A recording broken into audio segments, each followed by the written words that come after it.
ஐயனார் துணை சீரியல் இன்னைக்கான எபிசோடில் வானதியோட பேரண்ட்ஸ் அதுக்கப்புறம் அவங்க அண்ணா எல்லாருமே சேர்ந்து சேரனோட வீட்டு முன்னாடி வந்து கத்துவாங்க. என் பொண்ணை வந்து உன் பையன் ஏதோ பண்ணிக்கிட்டான், ஓடி போயிட்டாங்களா 2 பேரும் சேர்ந்து, ஏதோ பண்ணிட்டீங்க, இன்னும் வீட்டுக்கு வரல, டைம் என்ன ஆகுது அப்படின்னு சொல்லிட்டு.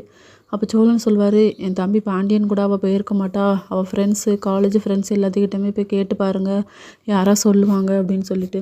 அதெல்லாம் ஒன்றும் இல்லை, உன் தம்பி தான் கூப்பிட்டு போயிருக்கான், எனக்கு தெரியும், அவன் பின்னாடியே சுற்றுறாளே, எங்கள் பொண்ணு எங்கள் பேச்சை கேட்காம இருந்ததே கிடையாது, நீங்கள் தான் ஏதோ பண்ணிட்டீங்க என் பொண்ணு அப்படி இப்படின்னு சொல்லிகிட்டே இருப்பாங்க.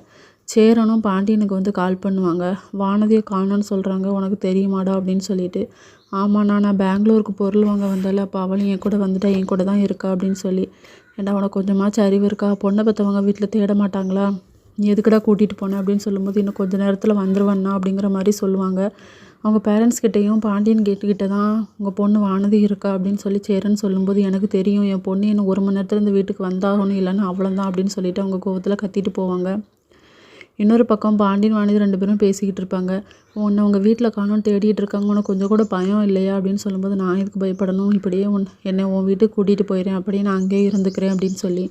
சோழனோட ஒய்ஃப்லாம் லேட்டாக வந்தாங்கன்னா வீட்டில் எல்லோரும் பதறுவாங்க தெரியுமா, ஆனால் ஒன்றை காணோன்னு பதறுவாங்கல்ல அப்படின்னு சொல்லும்போது, எப்போ பார்த்தாலும் என்ன உங்கள் அண்ணியை பற்றியே தான் பேசிக்கிட்டு இருக்க அப்படின்னு சொல்கிறாங்க, எனக்கு உங்கள் வீட்டில் எந்த உரிமையுமே நீ கொடுக்க மாட்டேங்கிற அப்படின்னு சொல்லி 2 பேருமே சண்டை போட்டுகிட்டே தான் வருவாங்க. இதோட இன்னைக்கான எபிசோட் முடியுது.